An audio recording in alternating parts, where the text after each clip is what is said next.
আইনি স্বীকৃতি পেলেও এখনো সমাজে ব্রাত্যর তালিকায় সমপ্রেম, তা নিয়ে এখনো গোপনীয়তার আড়ালে রয়েছে সমাজের পর্দা। আর সমপ্রেমে বিবাহ নিয়ে বিরাজমান এক অস্পৃশ্য মনোভাব। কিন্তু সমাজের রক্তচক্ষু এবং ছুঁতমার্কে উপেক্ষা করে ভালোবাসার টানে একে অপরের সাথে বিবাহ বন্ধনে আবদ্ধ হলেন মালদার দুই যুবতী। বুধবার রাতে মালদার ইংরেজবাজারে হ্যান্টাকালী মন্দিরে মালাবদল করে বিয়ে করলেন পপি মণ্ডল এবং প্রতিমা বিশ্বাস। এদের মধ্যে পপি বামনগুলা থানার নালাগোলার বাসিন্দা, প্রতিমার বাড়ি কালিয়াচকে। মোবাইল ফোনে পরিচয় থেকে তাদের মধ্যে প্রেমের সম্পর্ক গড়ে ওঠে। পরস্পরকে ভালোবাসেন, তাই বিবাহ বন্ধনে আবদ্ধ হতে ইচ্ছুক ছিলেন। কিন্তু এ ব্যাপারে পরিবারের সদস্যদের সমর্থন পাননি।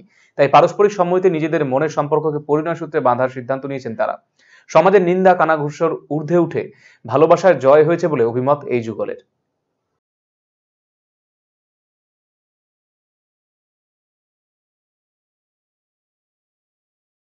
লালাগোলা।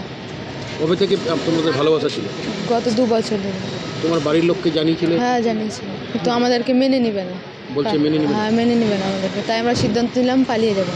পালিয়ে যাবা? হ্যাঁ। বলছি যে কোথায় বিয়ে করলে আজকে এসে? হ্যান্টাকালী মন্দির। এর আগে তুমি কি পড়াশোনা করতে? হ্যাঁ, পড়াশোনা করি। কোন ক্লাসে? 12-এ। 12-এ? কি করবে আগামী দিনে, কি করবে? কাজ করব। আজকে কি করলে তোমরা? বিয়ে করলাম। কাকে? প্রতিমা বিশ্বাসকে। কেন?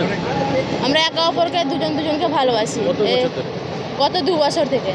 বাড়িতে জানিয়েছিলে? হ্যাঁ, বাড়িতে জানিয়েছিলাম, অনেকভাবে বুঝিয়েছিলাম, অনেক রকম বলেছিলাম যে আমরা বিয়ে না করলেও বন্ধুত্ব হিসাবে একে অপরের পাশে থাকতে আমরা কোনোদিন বিয়ে করব না।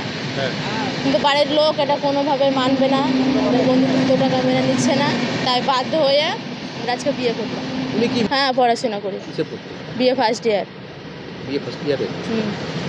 এই যে বিয়ে করলে এবার কীভাবে থাকবে, কীভাবে চলবে তোমরা? হ্যাঁ, এখন তো পৃথিবীতে তো কাজের অভাব নেই, শপিং মল আছে, অনেক অনেক কোম্পানি আছে। যেহেতু আমি পড়াশোনা করেছি, শিক্ষিত, কোনো না কোনো কাজ করে চালাতে পারবো। এখন কোথায় থাকবে? এখন থাকবো কোনো না কোনো হোটেলে, ভাড়া বাড়ি ব্যবস্থা তো হবেই।